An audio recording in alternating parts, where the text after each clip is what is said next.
Hi నమస్తే friends, అందరూ ఎలాగా ఉన్నారు? లాస్ట్ టైం నేను సేలం వెళ్ళినప్పుడు టైర్ బరెస్ట్ అయింది కదా, ఆ టైర్ అయితే వారంటీలో వచ్చింది. ఆ టైర్ని చూద్దాం. ఇప్పుడు మనకైతే టైర్ వచ్చింది, ఇచ్చిన మరుసటి రోజే వచ్చింది. మనకి కొత్తది వేసేసినాను, ఇంకా ఒక రౌండ్ కూడా తిరగలేదు. నేనైతే ఆ టైర్కి ఫుల్ అమౌంట్ పే చేయలేదు, ఎంత అరిగిందో అంతకు మాత్రమే పే చేసినా. మనకు వారంటీ ఉంది 2 years. ఆ పేపర్లు కూడా చూపిస్తాను నేను.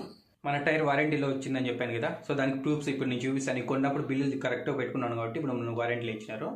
ఇక్కడ చూడొచ్చు, మనం కొనిండేది వచ్చేసి 30 ఆగస్టు 2022లో కొన్నాము. మనము 2 టైర్లు కొన్నాము. ఒక టైర్కి వచ్చేసి 4700 రూపాయలు పే చేసాము. ఇప్పుడు మనకు వారంటీలో వచ్చిన టైర్ ఇది 31వ తేదీ మార్చి 2024.